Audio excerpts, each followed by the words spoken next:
आंखों के केंद्र पर ध्यान की एकाग्रता। संत जन प्राणायाम नहीं करवाते क्योंकि वे श्वासों का नियंत्रण करके अभ्यास करना आसान और उपयोगी नहीं समझते।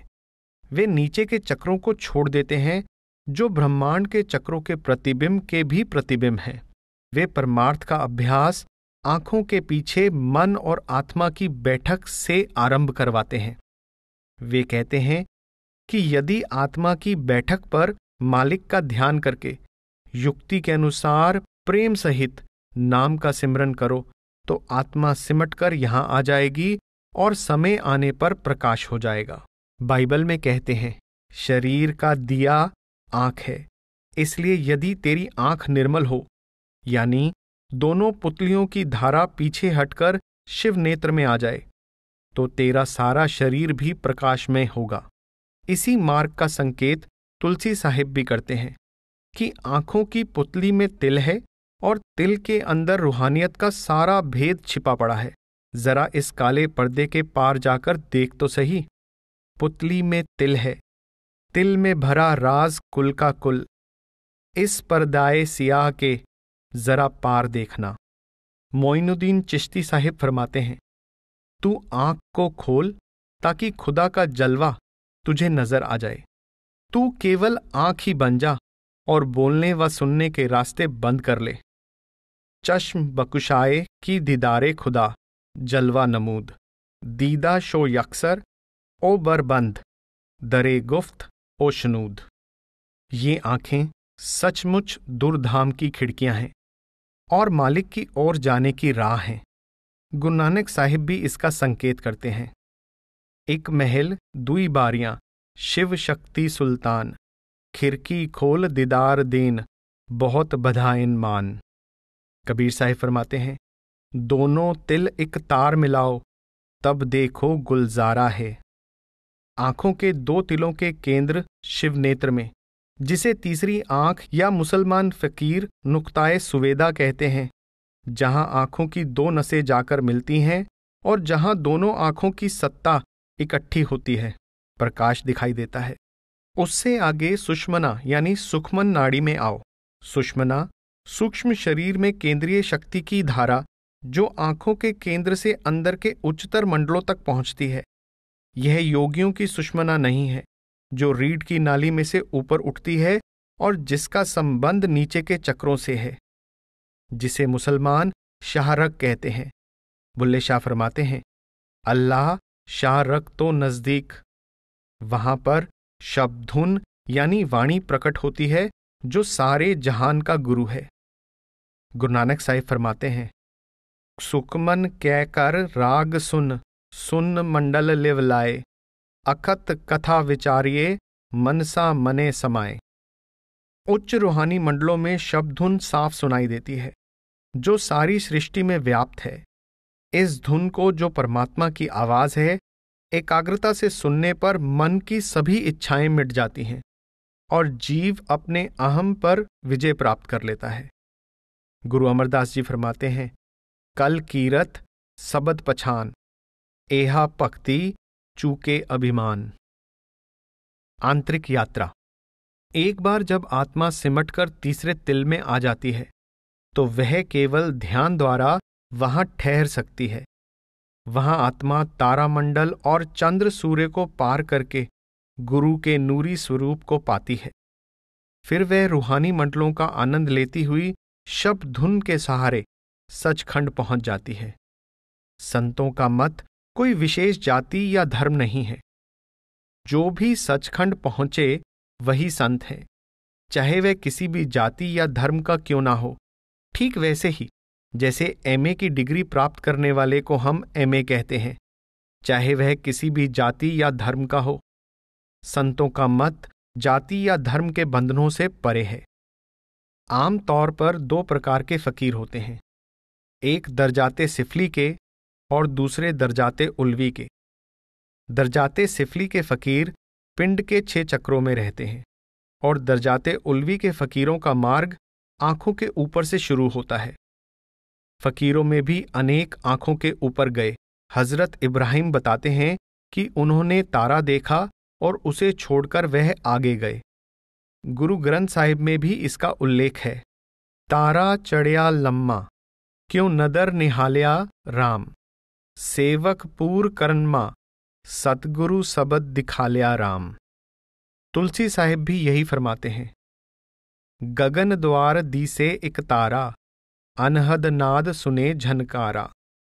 हजरत मोहम्मद साहिब फरमाते हैं कि उन्होंने शक अल कमर यानी चांद के 2 टुकड़े कर देना किया है, यानी वह चांद को लांघकर ऊपर गए। इस मार्ग पर जाने वाले सभी फकीर शक अल कमर करके ही जाते हैं। राजा चाहे प्रकट रूप में एक ही होता है, पर अनेक सेनाएं उसके इशारे पर चलती हैं। इसी प्रकार सब आत्माएं, सारी सृष्टि ही शब्द के अधीन है। सुरत, जो आत्मा की चेतन धारा है, एक साधारण वस्तु प्रतीत होती है, लेकिन वह उस पूर्ण तत्व यानी शब्द का अंश है जो संपूर्ण सृष्टि में व्याप्त है। यदि इसे काबू और विकसित कर लें तो इसकी शक्ति समुद्र के तूफान के भांति सारे संसार को हिला सकती है। संसार का प्रत्येक कामकाज, पढ़ना लिखना, कार्य व्यवहार आदि इसी सूरत के सहारे है। शरीर, घर बार, नगर, जंगल, पहाड़, नदियां, धरती आकाश, सूर्य चंद्र आदि सब इसी से स्थिर हैं। मनुष्य अज्ञानतावश शरीर को राजा और सुरत यानी आत्मा को सेवक की भांति तुच्छ समझ रहा है। उसे शरीर ही सब कुछ नजर आ रहा है। सुरत चूहे की भांति छोटी और तन बहुत विशाल प्रतीत हो रहा है। बुद्धिहीन जीव महाअविद्या में फंसा हुआ है और परछाई को मनुष्य समझ रहा है। बाइबल में लिखा है, क्या जीवन भोजन से बढ़कर नहीं और शरीर वस्त्र से बढ़कर नहीं? क्या प्राण भोजन से और शरीर वस्त्रों से बढ़कर नहीं है? ऐ मानव, तू इस तन के स्वादों से हट, वासनाओं और इंद्रियों के भोगों की ओर से मुख मोड़ने में ही तेरी भलाई है। हमें यह समझ लेना चाहिए कि अगर हम शरीर और इंद्रियों के मोह को त्याग कर आत्मा की ओर ध्यान दें तो हम पर हर प्रकार से परमात्मा की कृपा होगी। जो शरीर के रसों में लिप्त हो रहा है, समझो कि वह स्वयं अपनी हत्या कर रहा है। ऐ मनुष्य, तू तो सुंदर स्वरूप यूसुफ की भांति इस तन के कुएं में गिरा पड़ा है। यूसुफ याकूब का बहुत सुंदर पुत्र था, जिसे भाइयों ने ईर्ष्यावश एक सौदागर के हाथ बेच दिया था। इससे निकलने के लिए इसके अंदर एक गुप्त रस्सी, जो कि नाम की डोर है, जो मालिक की दया की धार के रूप में आ रही है, उस रस्सी को पकड़कर इस तन रूपी कुएं से बाहर आ, ताकि तू मालिक की दरगाह में पहुंच सके। इस तरह तू एक नई दुनिया में पहुंच जाएगा जो अभी तक तेरी आंखों से ओझल है। ये स्थूल आंखें केवल नाशवान चीजों को देखती हैं। अगर तेरी अंदर की आंख खुल जाए तो तू अमर देशों को देख सकेगा। हैवान का सिर जमीन की ओर रहता है, तू इंसान है, तेरा सिर तो ऊपर की ओर है, तू ऊपर की ओर नजर कर। मौलाना रूम फरमाते हैं, अंदर हैवां ब निगर सर सुए जमीन दारत, गर आदमी आखिर सर जानिबे बाला कुन। पशुओं की भांति हर समय घास चरने का ही ख्याल ना रख, तू इन इंद्रियों से ऊपर आ, क्योंकि जब तक इंसान इन इंद्रियों के सुखों से ऊपर नहीं आता, वह उस अदृश्य की शानदार तस्वीर से अनजान रहता है। आप एक जगह और फरमाते हैं, चूजी हिस बेरू नयामद आदमी बाशत अज तस्वीरे गैबी आ अजमी। इस तंग शरीर से जब तू आजादी पालेगा, तब बगैर मेहनत के तू एक नई दुनिया को प्राप्त करेगा। शम्स तबरेज फरमाते हैं, अज मजीके जिस्म चू याबी खलास बेतजद्दद आलमे याबी जदीद। हाफिज साहिब फरमाते हैं कि जब तक तू मन की सराय से बाहर नहीं आता, तेरा हकीकत की गली में जाना कैसे हो सकता है। तू कस सराय तबीयत नमे रवि बेरू, कूजा बकुए हकीकत गुजर तवानी करद। इन इंद्रियों के भोगों से ऊपर आने को संतों की भाषा में जीते जी मरना और वेदांत में जड़ और चेतन की गांठ खुलना कहते हैं। हमारी आत्मा तन के रोम रोम में रची हुई है। जब संतों की शिक्षा के अनुसार अभ्यास द्वारा यह शरीर को छोड़कर ऊपर आती है, जो केवल शब्द के अभ्यास द्वारा ही हो सकता है, तब सूक्ष्म कारण और निर्मल चेतन मंडलों का अनुभव करती हुई मालिक की अकथनीय अवस्था में लीन हो जाती है। बूंद समुद्र में समा जाती है। अंत में परमात्मा से अभेद हो जाने से पहले आत्मा को परमात्मा के साक्षात्कार का उल्लासमय अनुभव होता है। गुरबाणी और अन्य महात्माओं की वाणियों में परमात्मा के दर्शन का उल्लेख आता है। गुरु रामदास जी फरमाते हैं, अदिष्ट अगोचर अलख निरंजन सो देखिया गुरमुख आखी। गुरु अर्जुन देव जी फरमाते हैं, नानक का प्रभ पूर रहे हो है जत कत तत गोसाई।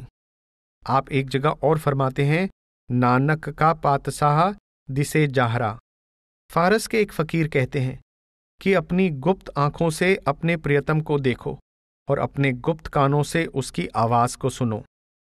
बखवाहद चश्म सरे माशूक दीदन कलामश रा बगोशे खुद शुनीदन। कुल मालिक अकथ और निराला है। वह अशब्द है, वह ना प्रकाश है ना आवाज, वह ना एक है ना दो। सब महात्माओं ने उसे असीम कहा है, लेकिन उसका वर्णन करने की कोशिश में उसे सीमित कर दिया है। वह जो है सो है। गुरु अर्जुन देव जी फरमाते हैं, हर बेअंत हौ मित कर वर्णो क्या जाना होए कैसो रे। कुल मालिक ने सत्पुरुष का जो अलख अगम और निर्मल चेतन स्वरूप रचा है, वह भी अकथनीय है। केवल आत्मा निरत द्वारा उसका अनुभव कर सकती है। संतों ने जिसका वर्णन अकाल कहकर किया है, आत्मा को उस दयाल के दर्शन होते हैं। वह स्वरूप करोड़ों रचनाओं का स्वामी है, लेकिन वह स्वयं अटल है, अमर और अविनाशी है। उसमें से निकली प्रकाश की एक किरण ने नीचे के देशों की स्थापना की, जिनमें चेतन और माया यानी जड़ की मिलावट है और जो प्रलय और महाप्रलय में नष्ट हो जाते हैं। उन देशों में कहीं चेतनता का प्रभाव अधिक है और माया बहुत कम है, कहीं चेतनता और माया बराबर है और कहीं माया प्रबल है और चेतनता बहुत कम। इन देशों के धनी यानी स्वामी सत्पुरुष से सत्ता प्राप्त करके इन देशों को चला रहे हैं। देश जितना अधिक ऊंचा होता है, उसके स्वामी की शक्ति, उसका प्रभाव व प्रकाश उतना ही अधिक होता है। अंतर की यात्रा के दौरान हर आत्मा अपनी गति यानी रसाई के अनुसार इन धनियों का दर्शन करती हुई अंत में उस सतनाम यानी सत्पुरुष का दर्शन करती है, जिसे मुसलमान फकीरों ने हक कहकर पुकारा है। दर्शन करने की बात से स्पष्ट है कि अभी तक आत्मा और परमात्मा में भिन्नता है। भ्रम और पारभ्रम से ऊपर सत्पुरुष का निर्मल चेतन देश है। यही सब धर्मों के खसम, स्वामी और हरि राय की अकथ और निराली निराकार छवि है, जिसका वर्णन हम किन्हीं शब्दों में भी नहीं कर सकते। उसे देखकर आत्मा इतनी मोहित हो जाती है कि उसी में लीन हो जाती है।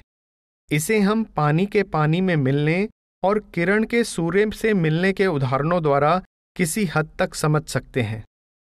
गुरु अर्जन साहिब ने इस अवस्था का क्या अनोखे ढंग से वर्णन किया है। जिस प्रकार जल जल में मिलकर एक रूप हो गया, उसी प्रकार हमारी आत्मा उस मालिक में मिलकर अभेद हो गई। फिर फरमाते हैं कि जिस प्रकार किरण सूर्य में मिलकर स्वयं सूर्य बन गई, उसी प्रकार मेरी आत्मा रूपी बूंद उस समुद्र में समाकर उसका रूप हो गई। पूर्ण के साथ मिलकर आत्मा स्वयं पूर्ण हो गई। यह आत्मा की रसाई यानी पहुंच का अंतिम मुकाम है। ज्यों जल में जल आए खटाना, त्यों ज्योति संग ज्योत समाना। और सूरज किरण मिले जल का जल हुआ राम, ज्योति ज्योत रली संपूर्ण थिया राम। यह हालत अकथनीय है। लफ्जों में यह शक्ति नहीं कि इसका कोई इशारा भी दे सकें। स्वामी जी महाराज फरमाते हैं, बस हैरत हैरत हैरत होई वाला हाल है। कोई उसे शब्दों के बंधन में किस प्रकार बांध सकता है। शरीर रूहानी प्रयोगशाला। आत्मा का परमात्मा के साथ मिलाप का अनुभव प्राप्त करने के लिए हमें इस शरीर की प्रयोगशाला यानी लेबोरेटरी में ठीक उसी प्रकार दाखिल होना पड़ता है जिस प्रकार विज्ञान के प्रयोग करने के लिए एक विद्यार्थी साइंस की प्रयोगशाला में दाखिल होता है। वह बाहर के दरवाजे बंद कर लेता है ताकि बाहरी शोरगुल अंदर सुनाई ना दे और उसका ध्यान बाहर ना जाए। एक मेज पर सब यंत्र साफ करके रखे होते हैं। वह अपने साइंस मास्टर की उपस्थिति में उसकी शिक्षा के अनुसार तजर्बा करता है। पहली बार नहीं तो दूसरी या तीसरी बार वह अपने प्रयोग में सफल हो जाता है। ठीक इसी प्रकार रूहानी साइंस के विद्यार्थी को इस शरीर की लेबोरेटरी के अंदर जाना पड़ता है और बाहर के पट बंद करके अंदर के पट खोलने पड़ते हैं। यह अंदर जाना सूरत यानी ध्यान का सिमट कर आत्मा के केंद्र पर इकट्ठा होना है, यानी सूरत को जो बाहरी दुनिया में फैली हुई है और शरीर के रोम रोम में रचकर उसे सत्ता दे रही है, उसकी बैठक पर इतना एकाग्र करना है कि उसे शरीर का ख्याल ही ना रहे। बाहर से शरीर के दरवाजे पूरी तरह बंद करके अंदर बैठना है। उस स्थान पर बैठकर अपने रूहानी साइंस मास्टर का ध्यान करके अभ्यास करना है ताकि तुम्हारे ध्यान को खड़ा होने के लिए सहारा मिल जाए। ऐसी स्थिति हो जाने पर तुम अब शरीर नहीं, शुद्ध सूरत यानी आत्मा हो। तुम्हारा गुरु भी शरीर नहीं। उससे शिक्षा लेकर अंतर्मुख उस कुल मालिक के साथ जुड़ने का प्रयोग कर लो जो नाम शब्द गुप्तवाणी श्रुति के रूप में इस हरिमंदिर के अंदर तुम्हारे साथ विराजमान है। यह तभी हो सकेगा जब तुम्हारा मन और बुद्धि साफ और पवित्र हो जाएंगे। हजरत मोहम्मद साहिब भी मन की पवित्रता की जरूरत बताते हैं। जन्नत की कुंजी नमाज है और नमाज की कुंजी पाकीज़गी है। फिर कहते हैं पाकीज़गी निस्फ यानी आधा ईमान है। बाइबल में सेंट मैथ्यू भी यही फरमाते हैं, वे लोग धन्य हैं जिनका मन पवित्र है, क्योंकि सिर्फ उन लोगों को ही खुदा का दीदार हासिल होगा। गुरु नानक साहिब कहते हैं कि केवल तन को धोने से अंदर का मैल नहीं छूटता। तन का मैल तो पानी से धोया जाता है, मल मूत्र का मैल साबुन से धोया जाता है, पर अंदर का मैल नाम यानी शब्द के पानी द्वारा ही धोया जा सकता है। उसको साफ करने का और कोई उपाय नहीं। परिये हथ पैर तन दे, पानी धोते उतरस खे, मूत पलीती कप्पड़ होए, दे साबुन लइये ओ तोए, परिये मत पापा के संग, ओ तोपे नावे के रंग। यह प्रश्न कुदरती तौर पर उठता है कि नाम शब्द या धुन के साथ हम किस तरह मिलाप कर सकते हैं। ध्यान को एकाग्र करके ही शब्द यानी नाम से जुड़ सकते हैं। इसके लिए जितेंद्रिय होना यानी इंद्रियों को वश में करना जरूरी है। गुरु अर्जुन साहिब फरमाते हैं, 10 इंद्री कर राखे वास, ताके आत्मे होए प्रगास। यह आत्मा का परमात्मा से मिलाप का व्यवहारिक आंतरिक अनुभव है जो हर एक का आदर्श धर्म है। ग्रंथ पोथियों में केवल इसका वर्णन है, लेकिन इसका अनुभव हमें अपने अंदर करना है। इसके लिए नाम की कमाई करने वाले किसी अभ्यासी की जरूरत है, जिसकी सहायता से हम मालिक से मिलने के अपने प्रयोग में सफल हो सकते हैं। ऐसे व्यक्ति का नाम संतों ने सद्गुरु रखा है। जब तक हमें खुद आत्मा और परमात्मा के मिलन का अलौकिक अनुभव नहीं होता, हमारे अंदर विश्वास नहीं बंधता कि परमात्मा है। संत महात्माओं ने खुद अनुभव द्वारा उस परमात्मा को पाया है। उनकी शिक्षा पर चलो, क्योंकि वे वही कहते हैं जो उन्होंने अपनी आंखों से देखा है। गुरु अर्जुन साहिब फरमाते हैं, संतन की सुन साची साखी, सो बोलें जो पेखें आँखी। तुलसी साहिब फरमाते हैं कि जब तक हम अपनी आंखों से नहीं देखते, तब तक हमें गुरु के वचनों पर पूरा पूरा विश्वास नहीं बंधता। जब देखें हम अपने नैना, तब माने सद्गुर के बैना। संतों की और अन्य सभी महात्माओं की शिक्षा में यही अंतर है कि संत हमें परमात्मा से मिलाप का अनुभव खुद करने के लिए प्रेरित करते हैं। उनके विचार बड़े स्वतंत्र हैं। वे तो यहां तक फरमाते हैं कि भाई खुद अनुभव करके देख, किसी के कहे सुने पर विश्वास मत कर। स्वामी जी महाराज फरमाते हैं, आप आपको आप पहचानो, कहा और का नेक ना मानो। सही लक्ष्य। दुख से बचने के लिए और परम सुख की प्राप्ति के लिए लोग अंधाधुंध जी तोड़ कोशिश करते हैं, पर कोई प्राप्ति होती नजर नहीं आती। लेकिन समझदार इंसान पुरुषार्थ के साथ साथ सही लक्ष्य को भी अपने सामने रखता है। यदि लक्ष्य सही ना हो या स्पष्ट ना हो तो उठाया हुआ हर कदम वक्त की बर्बादी है और कभी कभी हमें लक्ष्य से और दूर ले जाता है। इसके विपरीत लक्ष्य सही होने पर थोड़ा सा परिश्रम भी व्यर्थ नहीं जाता। इसलिए किसी आदर्श की प्राप्ति के लिए केवल पुरुषार्थ करना ही काफी नहीं, उसके साथ लक्ष्य का सही होना भी जरूरी है।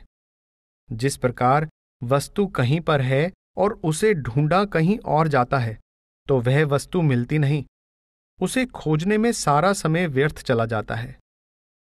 कबीर साहिब फरमाते हैं, वस्तु कहीं ढूंढें कहीं, केह बिद आवे हाथ, कहे कबीर तब पाइए जब भेदी लीजे साथ। मनुष्य का सही लक्ष्य को अपने सामने ना रखना दुनिया की बेचैनी और अशांति का सबसे बड़ा कारण है। जीवन का सही लक्ष्य मालूम करने के लिए मनुष्य को अपने शरीर रूपी किताब को पढ़ना चाहिए, क्योंकि जितनी भी किताबें और विद्याएं हैं वे इसी इंसानी किताब में प्रकट हुई हैं। इंसान के अंदर परमात्मा के संदेश उतरते हैं। मनुष्य एक अत्यंत अद्भुत प्राणी है। यदि इसकी आंतरिक आंख खुली हो तो यह वास्तव में स्वयं हरि का मंदिर है।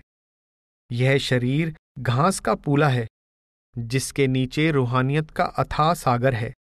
यह देखने में तो एक कण यानी जर्रा नजर आता है, पर अंदर से यह 100 सूर्यों की भांति प्रकाशमान है।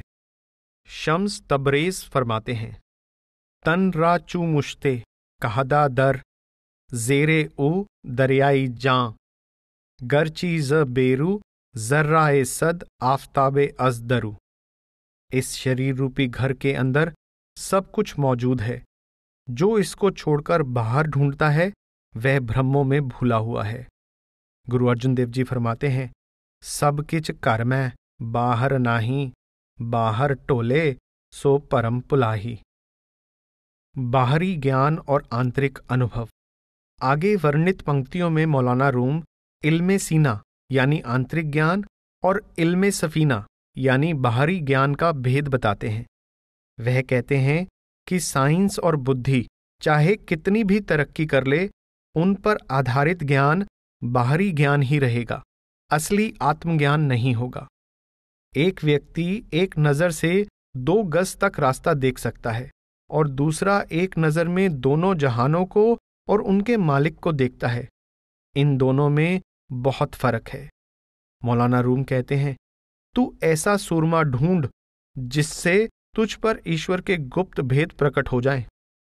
यक नजर 2 गज हमी बीनत ज रहा, यक नजर 2 कौन दीद और रुए शाह, दरमियाने ई 2 फरके बेशुमार, सूरमा जू वल्लाहू अलम बिसिसरार।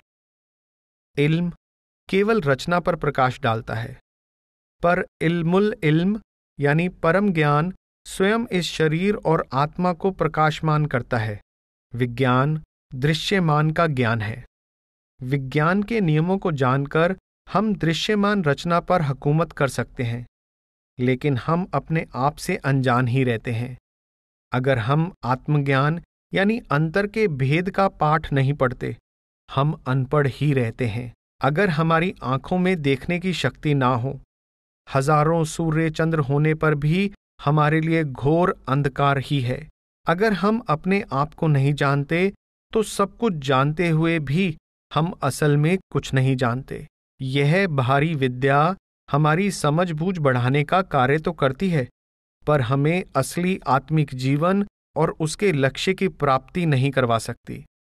फारस के एक फकीर फरमाते हैं कि जो कुछ दृश्यमान के बारे में हम जानते हैं वह सब मूर्खता है, और जो कुछ हम देख रहे हैं वह हमें हैरान कर देता है। आंची मिदानी हमा नदानी अस्त व आंची मी बीनी हमा हैरानी अस्त। इल्मे सीना यानी आंतरिक विद्या के ज्ञानियों और पहुंचे हुए साधकों की दृष्टि में इल्मे सफीना यानी बाहरी ज्ञान के ज्ञानी मूर्ख होते हैं, क्योंकि उनकी आंखें फना यानी नश्वर से परे नहीं देख सकती। स्वामी जी महाराज फरमाते हैं, रूबरू आ मिलाने बातिन फहम आलिमा इल्मे जाहिरी जाहिल। विज्ञान पदार्थों का आपसी संबंध बताता है, पर इन पदार्थों को बनाने वाली हस्ती से यह बिल्कुल बेखबर है। केवल जानना हमारे जीवन को प्रकाशमान नहीं कर सकता।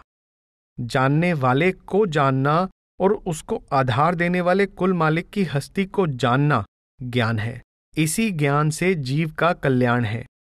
संतों ने ग्रंथ पोथियों के विचार को ज्ञान नहीं कहा है। संतमत आंतरिक विद्या है। यह बाहरी विद्या की भांति किताबी विद्या नहीं है। संत अपने अंदर अपने अनुभव से यह ज्ञान प्राप्त करते हैं। यह विद्या गुरु शिष्य की प्रणाली द्वारा पीढ़ी दर पीढ़ी, सीना बसीना, एक से दूसरे तक अंदर ही अंदर चली आ रही है। भारतीय संत इसे पराविद्या यानी आंतरिक ज्ञान कहते हैं, जो किसी बाहरी विद्या की मोहताज नहीं। यह कुदरती विद्या है। कुछ लोगों ने इस विद्या को लिखित रूप में लाने का प्रयत्न किया है, लेकिन यह प्रयत्न सदा अधूरा ही रहा है, क्योंकि उसे बयान नहीं किया जा सकता और इस स्थूल संसार में उसका कोई उदाहरण नहीं है। संतों का सदा यही उपदेश रहा है कि करनी करो और सोच विचार, वाद विवाद और बुद्धि की चतुराइयों से दूर रहो। मुंडक उपनिषद में जिक्र आता है कि शौनक नामक एक प्रसिद्ध गृहस्थ महर्षि अंगिरा के पास आया और उनसे पूछा, महाराज, वह क्या है जिसे जानने से सब कुछ जाना जा सकता है? महर्षि ने उत्तर दिया, ब्रह्म के जानने वाले यह बताते हैं कि दो प्रकार की विद्याएं हैं, एक परा और दूसरी अपरा। अपरा विद्या में ऋग्वेद, यजुर्वेद, सामवेद, अथर्ववेद, शिक्षा, कल्प, व्याकरण, निरुक्त, छंद, ज्योतिष आदि शामिल हैं। इनसे ब्रह्म का दर्शन प्राप्त नहीं होता। पराविद्या वह है जिसके द्वारा अविनाशी अक्षर ब्रह्म की प्राप्ति होती है। वह कमाई यानी अभ्यास का विषय है। वेदशास्त्र, पुराण और अन्य ग्रंथ सब अपराविद्या है। यह किताबी इल्म है, जिसे इल्मे सफीना कहा जाता है। संतों का मत इल्मे सीना यानी आंतरिक इल्म है, जो पराविद्या कहलाता है। इन दोनों विद्याओं में यह अंतर है कि पराविद्या जबानी जमा खर्च पर जोर नहीं देती। वह करनी को मुख्य मानती है और अनुभव के आधार पर विश्वास करने की ताकीद करती है। अपराविद्या केवल किताबी ज्ञान है, जिसे कोई धर्म भी नहीं कहा जा सकता, क्योंकि उससे किसी की भी जिंदगी पलटा नहीं खाती, चाहे कोई कितना ही उच्च कोटि का विद्वान हो जाए। जिस किसी को रूहानी लाभ हुआ है, वह केवल कमाई और अभ्यास के द्वारा ही हुआ है। स्वामी जी महाराज फरमाते हैं, यह करनी का भेद है, ना ही बुद्धि विचार। बुद्धि छोड़ करनी करो, तो पावो कुछ सार। धर्म ग्रंथों का महत्व। ग्रंथ पोथियों में महात्माओं की रूहानी मंडलों की यात्रा का वर्णन और उनके निजी अनुभवों का उल्लेख है, जिनको हमारे मार्गदर्शन के लिए उन्होंने पुस्तकों में लिखा। हमारे दिल में उनके लिए इज्जत है। उन्हें पढ़कर हमारे अंदर किसी हद तक परमार्थ का शौक और मालिक से मिलने का चाव पैदा होता है। किताबों का सिर्फ इतना ही मकसद है कि वे हमारे अंदर दिल की किताब खोलने की इच्छा पैदा करें। ग्रंथों और पुस्तकों के द्वारा हम पिछले महात्माओं के परमार्थ के विचारों को जान सकते हैं और उनके अनुभवों से लाभ उठाकर तथा किसी मौजूदा महात्मा से राह लेकर उनके अनुभवों को अपने निजी अनुभव बनाने का यत्न कर सकते हैं। इन सब वाणियों में वही वाणी सबसे उत्तम है जिसे मालिक किसी पूर्ण महात्मा के मुख से कहलवाता है। मन और बुद्धि के घाट पर बैठकर महात्मा कुछ भी नहीं कहते। इनके अलावा और सब वाणियां अपर्याप्त और अधूरी हैं। एक बार अपने एक शिष्य से गुरु नानक साहिब ने कहा, जैसी मैं आवे खसम की बाणी, तैसणा करी ज्ञान वे लालो। महात्मा के वचन मालिक के वचन होते हैं, चाहे प्रकट रूप में वे मानवीय कंठ से निकलते हुए मालूम देते हैं। मौलाना रूम फरमाते हैं, मुतलक आ आवाज खुद अज शाह बुवद, गर्ची अज हल्कूमे अब्दुल्ला बुवद। अनुभवी महात्माओं के वचन परमार्थ के जिज्ञासुओं के लिए हीरे जवाहरात से भी ज्यादा कीमती होते हैं। ये हमें केवल अंदर जाने तथा स्वयं को और मालिक को पहचानने का उपाय बताते हैं, लेकिन ये हमें अंदर नहीं ले जा सकते और ना ही हमारी सूरत यानी आत्मा को कुल मालिक के साथ जोड़ सकते हैं। संसार किताबी ज्ञान में उलझा रहता है और इनकी टेक पकड़कर जीव इनसे बंधा रहता है। जब तक कोई पूर्ण महात्मा नहीं मिलता, छुटकारे का कोई उपाय नहीं है। गोस्वामी तुलसीदास कहते हैं, तब ते जीव भयो संसारी, छूट न ग्रंथि न होई सुखारी, श्रुति पुराण बहु कहो उपाई, छूट न अधिक अधिक अरुझाई। धर्म और धर्म ग्रंथों से भी पहले इस संसार में इंसान थे। इतिहास के दौर में कई धर्म आए और चले गए, कई धर्म ग्रंथ लिखे गए। सब धर्म ग्रंथों का स्रोत मनुष्य का हृदय है, क्योंकि सभी भेद मनुष्य के अंतर में हैं। किताबों में उन भेदों का उल्लेख है, स्वयं भेद नहीं। जब तक किसी महात्मा से मार्गदर्शन पाकर हम अंदर नहीं जाते, उन भेदों को नहीं पा सकते।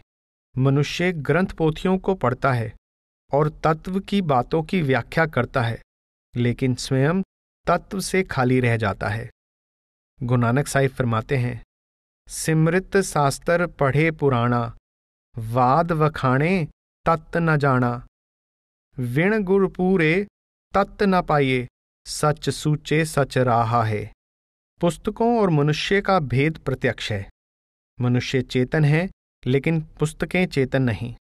मनुष्य को ज्ञान है और उसे इस बात का पता है कि उसे ज्ञान है, पर पुस्तकों को इस बात का पता नहीं कि उन्हें ज्ञान नहीं है।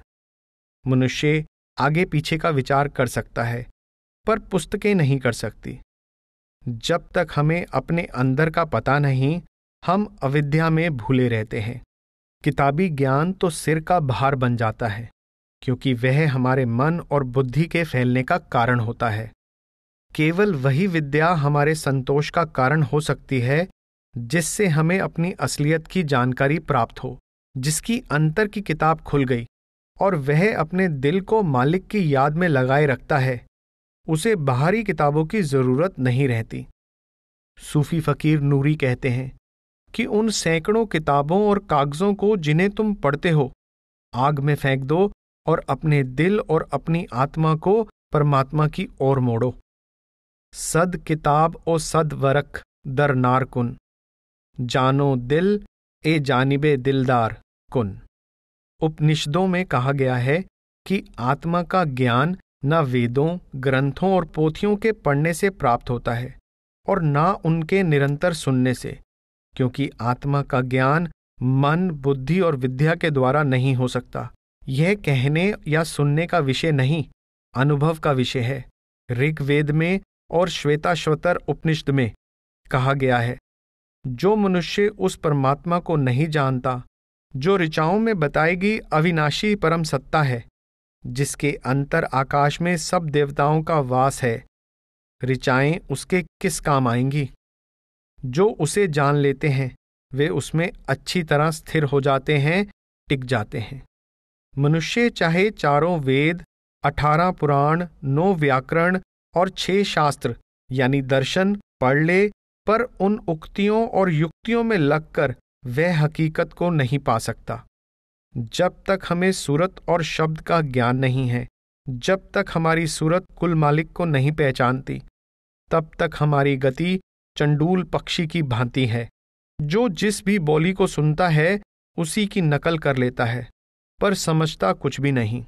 तुलसी साहिब ने कहा है, 4, 18, 9 पढ़े, षटपढ़ खोया मूल, सुरत सबद चीने बिना ज्यों पंछी चंडूल। विद्वता की कांट छांट से खुश्क बुद्धि का फैलाव होता है, जो सिर पर मुसीबतों का बोझ बन जाता है। इन लंबे चौड़े हिसाबों को छोड़कर असली नुक्ते को पकड़ो, जिसके द्वारा कुफ्र दूर होता है और जीव का कल्याण होता है। साईं बुल्ले शाह फरमाते हैं, क्यों पढ़ना ए गड किताबां दी, सिर चाना ए पंड अजाबां दी। आप एक जगह और फरमाते हैं, फड़ नुक्ता छोड़ हिसाबानू, कर दूर कुफर देयां बाबानू। गुरबाणी कहती है कि पढ़ने लिखने और विचार करने के लिए चाहे सारी उम्र, सालों साल, सांसों के अंत तक गाड़ियों की गाड़ियां भर कर किताबों का अध्ययन करते रहें, पर सब व्यर्थ है। केवल एक ही बात, मालिक को पहचानना, लेखे में आती है, बाकी सब कुछ व्यर्थ है। पढ़ाई के द्वारा काम क्रोध आदि से छुटकारा नहीं होता। पढ़ पढ़ गड्डी लदिए, पढ़ पढ़ परिये साथ, पढ़ पढ़ बेड़ी पाइये, पढ़ पढ़ गड़िए खात, पढ़िए जेते बरस बरस, पढ़िए जेते मास, पढ़िए जेती आरजा, पढ़िए जेते सांस, नानक लेखे एक गल और हौमे चखना चाख। गुरु अर्जुन देव जी कहते हैं कि वेद आदि धर्म पुस्तकों को पढ़ा, वेदों पर विचार किया, नौली कर्म किया, कुंडलिनी को सिद्ध किया, पर 5 विकारों काम क्रोध लोभ मोह और अहंकार का साथ नहीं छूटा, बल्कि अहम की भावना में और अधिक बंध गया। पाठ पढ़्यो अर वेद विचार्यो, निवल पुअंगम सादे, पंच जना स्यों संग न छुटकियो, अधिक अहम बुध बाधे।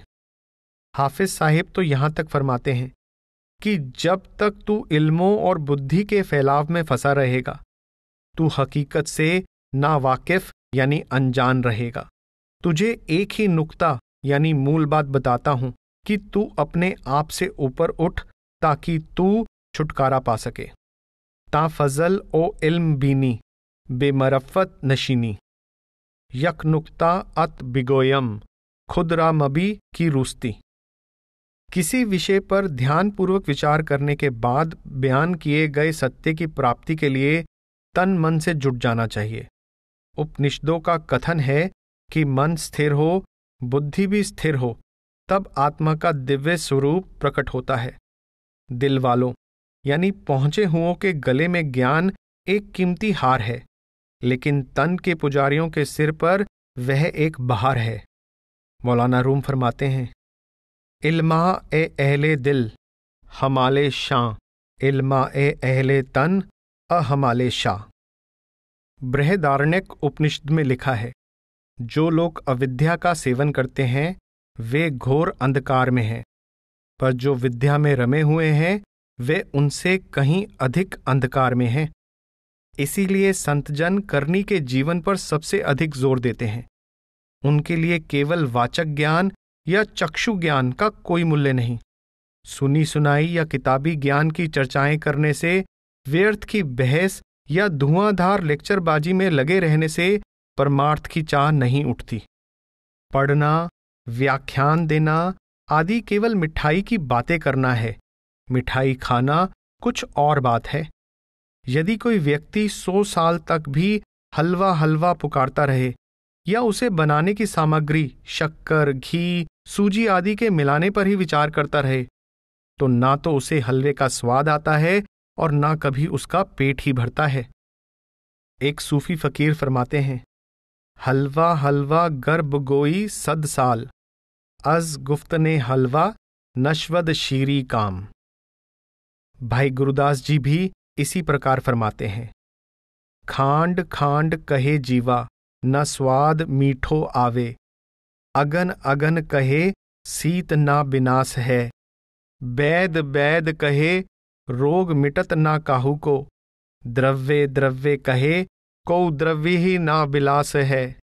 चंदन चंदन कहत प्रगटे ना सुबास बास।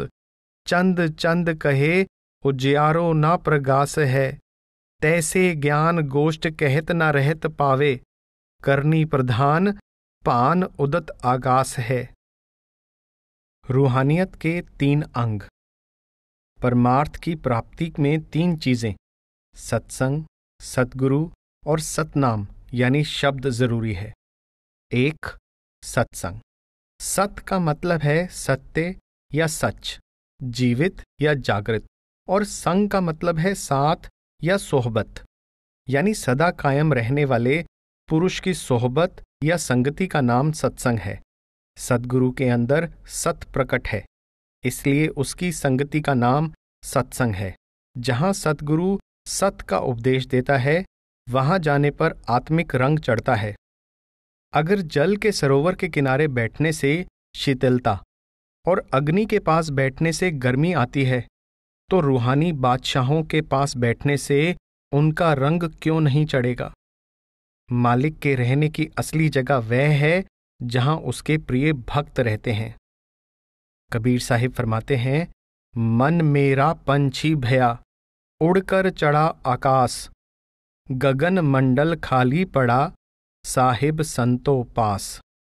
गुरु रामदास जी फरमाते हैं, मिल सत संगत खोज दसाई। विच संगत हर प्रभ वसे जियो। सत्संग में केवल नाम का ही उपदेश होता है। गुरबाणी बताती है, सतसंगत कैसी जानिए जिथे एको नाम वखानिए। सत्संग 2 प्रकार का होता है, बाहरी और आंतरिक। बाहर का सत्संग सद्गुरु की सोहबत यानी संगति का नाम है, और सुरत का शब्द यानी नाम के साथ जुड़ना आंतरिक सत्संग है। गुरु अमरदास जी फरमाते हैं, सतगुरु बाजों संगत ना होई। 2. सतगुरु। संत सद्गुरु मालिक का नर रूप अवतार होते हैं, जिनके अंदर सत्य प्रकट है और जो सत्य से अभेद होते हैं। उनके अंदर सत्य रमा हुआ है। मालिक से मिलकर उनमें मालिक का तेज आ गया। वह पवित्र हस्ती हैं, उनमें सत्य खुद दे स्वरूप में प्रकट है। वह ज्ञान का पुंज और भक्ति का स्रोत हैं। वह जीवों को सच्चे पथ का पथिक बनाकर धूर्धाम तक पहुंचाने की सामर्थ्य रखते हैं। वह मानव के रूप में ईश्वर हैं। ग्रंथ पोथियां हमें सत्य का अनुभव नहीं करवा सकती, आत्मविद्या सिखाई नहीं जा सकती। वह एक एहसास की भांति अनुभव की जाती है। जीवित कौन है? गुरबाणी बताती है, केवल वही जीवित है जिसके अंदर मालिक बस गया है। सो जीव्या जिस मन वस्या सोए, नानक अवर न जीवे कोए। सद्गुरु इंसान के रूप में रब है। वह परमात्मा के बोलने या प्रकट होने का माध्यम है।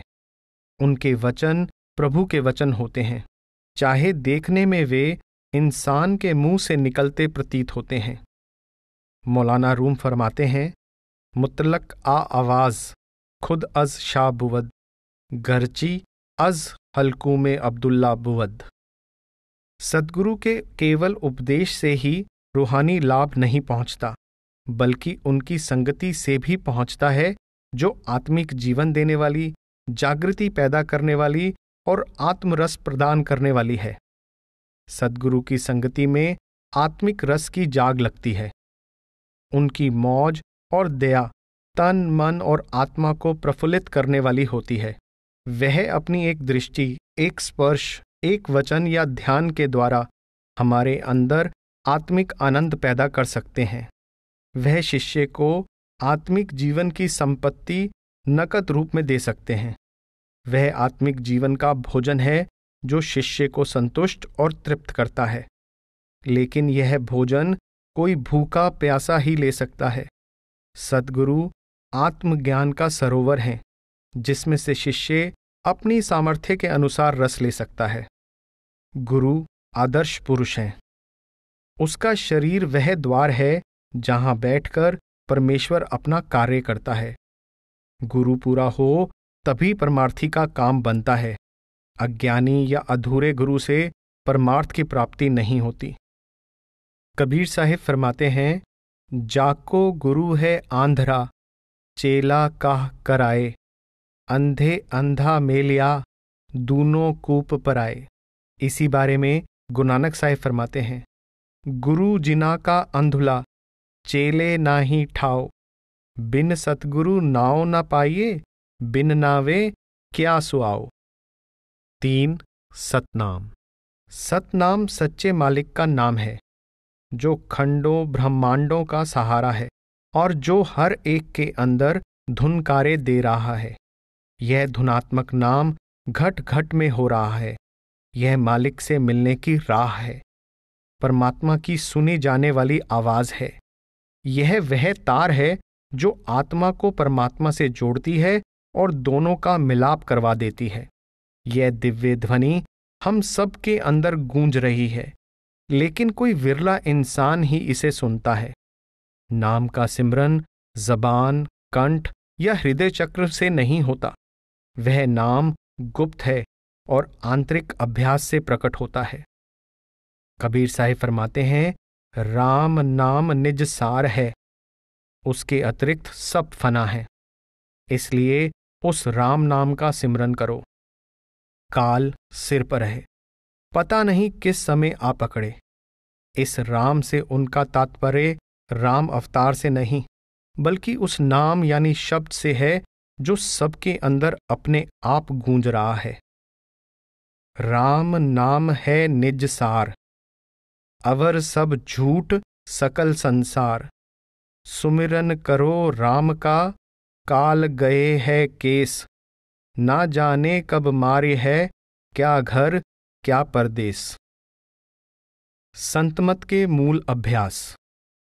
मनुष्य 3 पदार्थों का मेल है। पहला स्थूल पदार्थ जिससे शरीर बना है, दूसरा सूक्ष्म पदार्थ जिससे मन की रचना हुई है, और तीसरी आत्मा जो मनुष्य की जान है और शरीर और मन दोनों का आधार है। पहली दोनों वस्तुएं नाशवान हैं, तीसरी अमर और अविनाशी है। जिस प्रकार सारे संसार को सत्ता देने वाला परमात्मा है, उसी प्रकार इस शरीर को जीवन देने वाली आत्मा है। केवल यही नहीं, जो भी सृष्टि में है वही शरीर में भी है। दूसरे शब्दों में, आत्मा और परमात्मा का आपसी रिश्ता अंश अंशी का है। दोनों तत्व रूप में एक ही हैं। जो ब्रह्मांड है उसी का प्रतिरूप पिंड है। इसलिए जो परमात्मा को अपने अंदर खोजता है वही उसको पाता है। भगत पीपा जी फरमाते हैं, जो ब्रह्मंडे सोई पिंडे, जो खोजे सो पावे। मुसलमान फकीर भी आलमे सगीर यानी पिंड को आलमे कबीर यानी ब्रह्मांड का नमूना कहते हैं। गुरु नानक साहिब कहते हैं कि पिंड और ब्रह्मांड एक जैसे हैं, लेकिन गुरु की कृपा से और शब्द के अभ्यास द्वारा यह बात हमारी समझ में आती है। जो ब्रह्मांड खंड सो जानो, गुरुमुख भूजो सबद पछाणो। संतजन कहते हैं कि आत्मा परमात्मा की अंश है। दूसरे शब्दों में, इसके अंदर परमात्मा के गुण मौजूद हैं। मनुष्य का मुख्य उद्देश्य शारीरिक, बौद्धिक और आत्मिक तौर पर पूर्णता की प्राप्ति के लिए यत्न करना है। इसके लिए कुछ तो अपनी निजी योग्यता और कुछ बाहरी सहायता से लाभ उठाना पड़ता है। जहां तक आत्मिक विकास का प्रश्न है, संतजन इस बात पर जोर देते हैं कि किसी ऐसे रूहानी पुरुष की सेवा में जाओ जो रूहानी जीवन की केवल किताबी जानकारी ही ना रखता हो, बल्कि जिसने खुद भी आत्मिक जीवन प्राप्त कर लिया हो और अपनी आत्मा को परमात्मा में अभेद कर चुका हो। हमारे भोजन, हमारी संगति, हमारे रहन सहन और वातावरण का जिसमें हम रहते हैं, हमारे शरीर और मन के विकास पर बहुत अधिक असर पड़ता है। इसलिए हमें सात्विक भोजन करने, सांसारिक पदार्थों का केवल निर्वाह के लिए उपयोग करने और उन कामों से दूर रहने की सलाह दी जाती है जिनसे ध्यान फैलता है और शक्ति क्षीण होती है। जो परमार्थी ये संयम धारण करता है उसे ऐसे साधन सिखाए जाते हैं जिनके अभ्यास से उसकी वृत्ति आध्यात्मिक बनती जाती है। यह साधन 3 हैं। पहला सिमरन, दूसरा ध्यान, तीसरा भजन यानी धुन यानी शब्द को सुनना। हमारा मन बाहरी संसार में सांसारिक सिमरन और ध्यान में हर समय रमा रहता है। जब कभी भी हम मन को अंतर्मुख करने का प्रयास करते हैं तभी दोस्तों, मित्रों, घर बार आदि की याद और उनका ध्यान हमारे सामने आकर विघ्न डालता है। उनसे ख्याल को हटाने और मालिक के साथ जोड़ने के लिए जिज्ञासु को मालिक के पवित्र नामों के सिमरन और गुरु के स्वरूप का ध्यान करने की सलाह दी जाती है। संत जन आत्मा की जीवा द्वारा सिमरन और आत्मा के नेत्रों द्वारा ध्यान करना सिखाते हैं। इन दोनों साधनों द्वारा मन कुछ कुछ खड़ा होने लग जाता है। फिर आत्मा के कानों से शब्द यानी धुन को सुनना होता है। यह रूहानी आवाज हर एक मनुष्य के अंदर, चाहे वह किसी जाति या धर्म का हो, हर समय हो रही है। इस साधन से मन बिल्कुल स्थिर हो जाता है। आत्मा और शव दोनों सजातीय हैं, इसलिए दोनों में आपसी समानता है। मालिक रूपी सागर की शब्द धुन रूपी लहर आत्मा रूपी बूंद को अपने में लीन कर देती है। आत्मा के लीन होने पर मन आत्मा से शक्ति नहीं पा सकता और पूर्णता स्थिर हो जाता है। ये तीनों युक्तियां या साधन नाम का उपदेश देते समय सद्गुरु जिज्ञासु को विस्तार पूर्वक समझा देते हैं। फैली हुई आत्मा सिमरन और ध्यान द्वारा सिमटकर आंखों के पीछे अपने स्थान पर आ जाती है। फिर वह शब्द धुन के सहारे दर्जे बदर्जे उन्नति करती हुई अपने निज मुकाम में, जहां से शब्द धुन आ रही है, समा जाती है और सच्ची मुक्ति प्राप्त कर लेती है।